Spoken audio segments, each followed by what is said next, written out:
You just finished your IEP meeting and they hand you this thick packet or email you your documents and say, sign here. And you know that you should not sign anything without reading it first. But the thought of reading those IEP documents, listen, it's overwhelming. Breathe. I've got you. My name is Akeisha Foster. I'm a master's level social worker, a mom of 3 little people on the autism spectrum. And I have sat at that IEP table. I have asked the hard questions, and I fought through this confusion so that you do not have to. In this short video series, I am going to help you cut through the noise and understand how to actually read your child's IEP. We're going to walk through the 4 most important sections and what you should be looking for. We are going to cover strengths and parent input, present levels, goals, services, and accommodations. At the end, I'm going to include a bonus video that goes over a few critical sections that parents are rarely told about, but they should absolutely know.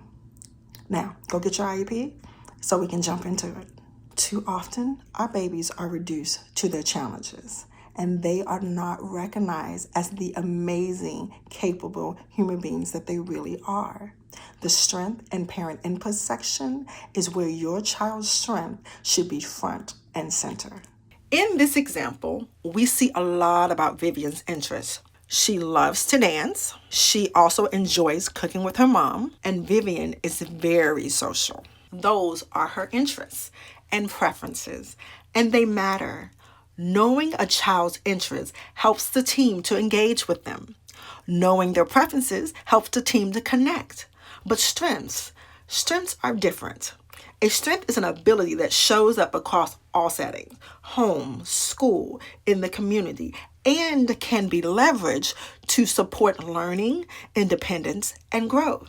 Now, here's what I noticed. When we are reading between the lines and digging a little deeper into Vivian's IEP, we can actually find some of her strengths. She consistently participates. She keeps a well-organized workspace, and she recalls details well. These are strengths that her teacher, speech pathologist, or anyone on her team can build upon.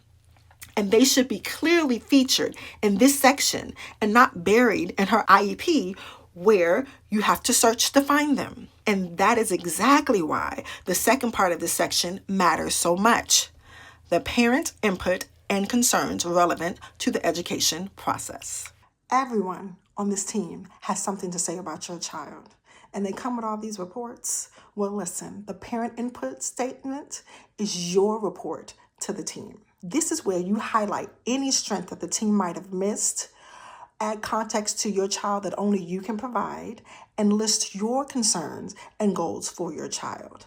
Any concern related to your child's education that you list here, the team must respond. They may do this by adding a goal, an accommodation, or by putting in writing why they disagree. But what they cannot do is simply ignore it. I want to give you one more important tip. Send your parent input statement in writing before your child's IEP meeting and ask for the full statement to be attached to your child's IEP as an addendum. Some IEP teams like to summarize and paste pieces of what you wrote. But by attaching the full statement to your child's IEP, we preserve your voice in your own words. I can hear you now. And you're saying, what exactly am I supposed to be putting in this input statement? Girl, I got you. I have created a handout to help you brainstorm and draft your own parent input statement, and I've linked it for you down below. Now, join me in the next video when we talk about present levels. I'll see you there.